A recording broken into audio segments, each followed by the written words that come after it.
কথায় আছে, স্বামীদেরকে কলিজা কেটে রান্না করে খাওয়ালো বলে লবণ হয় নাই।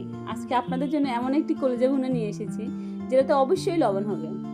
কড়াইটা চুলাতে বসিয়ে দিয়ে তাতে দিয়ে দিচ্ছি পেঁয়াজ, তারপর টমেটো দিয়ে কিছুক্ষণ ভেজে নিয়েছি। যখন টমেটো থেকে আস্তে আস্তে পানি ছেড়ে দিয়েছে তখন একে একে লবণ দিয়ে দিয়েছি।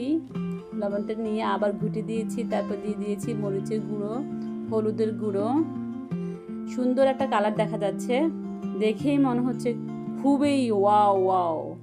তারপর দিয়ে দিচ্ছি এক এক আদা পেস্ট, রসুন পেস্ট দিয়ে আবার ঘুটে দিয়েছি। ঘুটে কিছুক্ষণ অপেক্ষা করছি। অপেক্ষা করার পর যখন একটু লাল হয়ে আসছে তখন দিয়ে দিলাম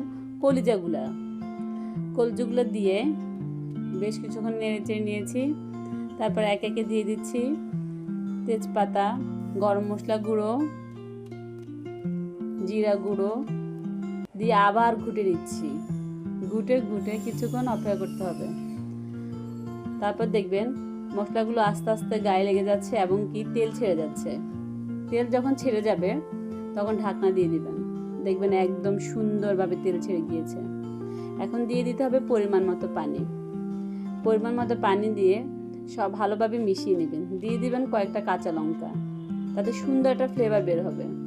কিছুক্ষণ নেড়ে চেড়ে ঢাকনা দিয়ে দিবেন, ব্ল্যাক ডায়মন্ড ঢাকনা। তারপর কিছুক্ষণ পরে এসে আবার ঢাকনা উল্টিয়ে নেড়ে চেড়ে দিবেন। নেড়ে চেড়ে আবার ঢাকনা দিয়ে রেখে দিবেন।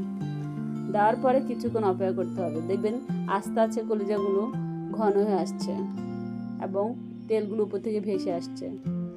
খুব সুন্দর একটা ফ্লেভার বের হবে। মামা সেই স্বাদ, মামা সেই স্বাদ।